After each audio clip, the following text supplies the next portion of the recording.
Alrighty, today is the first day after a 6-day fast.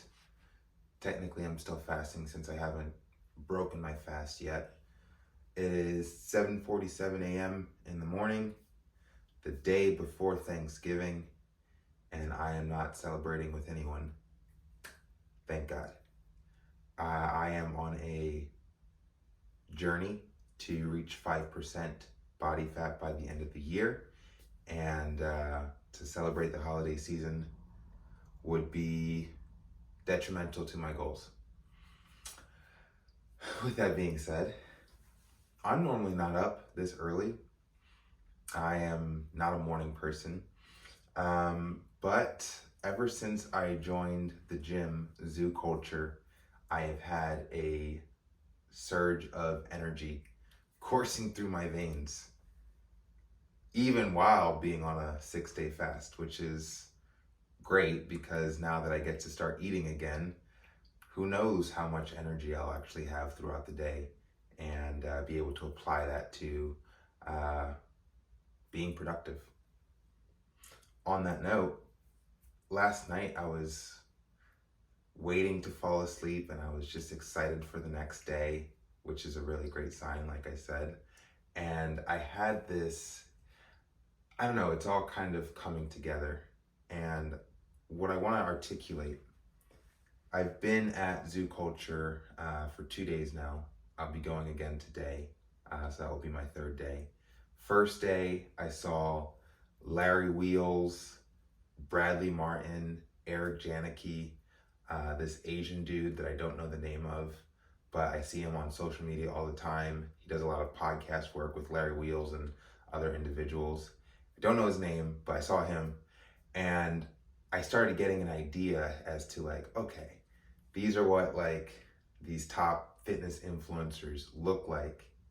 And then the second day, I went in and instead of it being top fitness influencers, I saw a lot of individuals that looked like me, African American men who are really about getting shredded, getting jacked. And I kind of created something of a, I want to say amalgamation of all of the different body types and personalities and faces and things of that nature. And I kind of came up with this idea as to where I actually fit in and the message, the product, the impact that I want to leave and that I have the ability to leave on the fitness industry. I think that makes sense. And where I arrived is I have to make natural bodybuilding as cool as Chris Bumstead made classic physique. So, and in the same way that Arnold Schwarzenegger made bodybuilding in general awesome and cool. So if we break it down, starting from Arnold Schwarzenegger to Chris Bumstead, where the difference between Arnold Schwarzenegger and Chris Bumstead is, for one, different eras and different types of competitions or different divisions. Arnold Schwarzenegger competed in the open division, and that's basically, I don't believe there's a weight cap. I have to look more into it. But basically, you can be as big as you want. Golden era, he's at the top of the food chain, considered the GOAT to this day. Chris Bumstead comes in, in the 2000s, and instead of competing in open class bodybuilding, which is, like I said, no weight cap, he competes in classic physique division, which there is a weight cap, and there's also a different emphasis on being as big as you can. Instead, there's more of a priority of having an aesthetic shape, more of a V, just less mass, more of an emphasis on creating a more aesthetic quality. Then there's men's physique.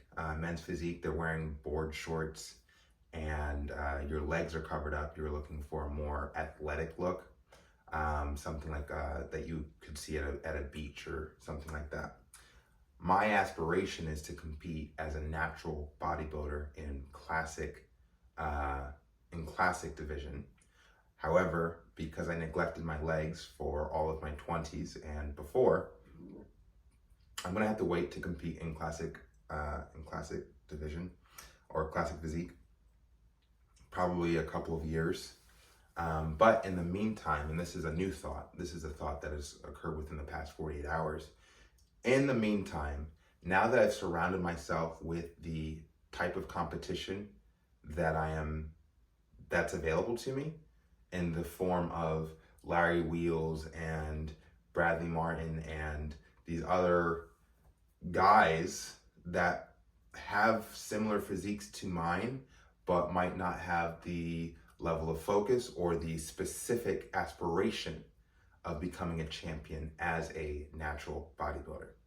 So I think that's the real difference, is carving my niche in a very specific path.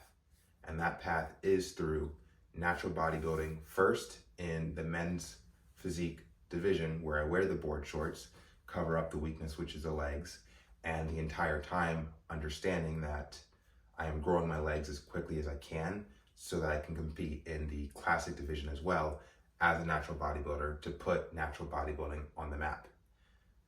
The benefit for society is that I will be able to preach and advocate for not taking steroids.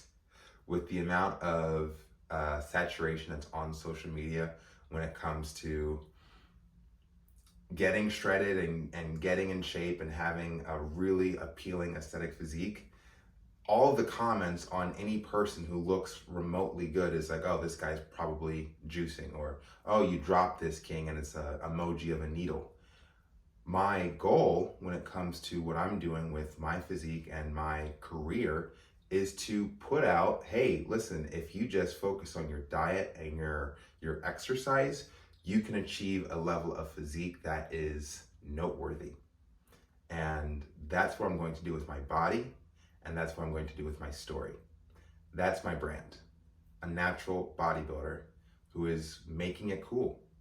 It's not about getting as insanely fucking jacked, shredded, just blah, blah, blah, through cheating.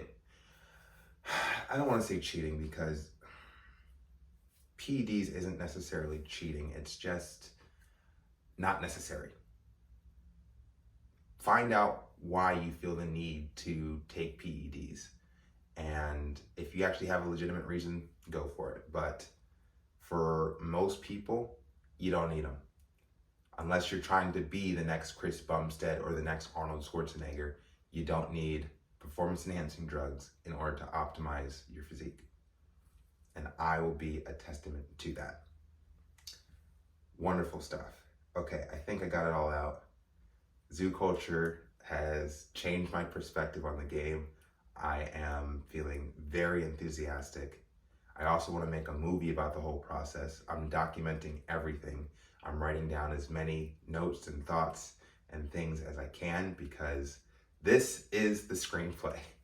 I've always wanted to make a movie, and the only thing I've ever been able to write about is real life. I wrote a 839-page manuscript called The Narcissist when I was 23, and that was about myself and 3 friends who were in a comedy group, and we didn't make it to Hollywood. And I wrote a story about that first year after high school. Now I want to write a screenplay about my first bodybuilding competition.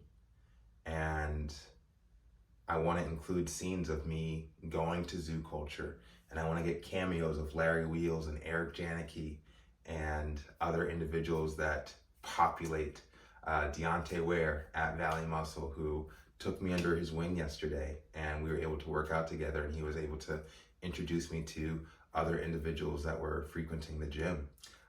So I want to include those scenes in the film. I want to make it meta, similar to something that Charlie Kaufman has done. Synecdoche, New York is one of my favorite films. So that's where I'm going. Athlete meets artist, and we're going to merge the two. The athlete is the story, the artist is the one making the art, and the body and the film and the storytelling, that's the art and also the sport. So I hope you get it. It's very exciting. I'm excited. There's a lot of writing that's involved, and there's a lot of discipline.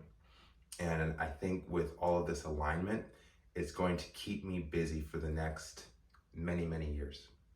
Many, many years to solidify this brand, to create this bodybuilder persona.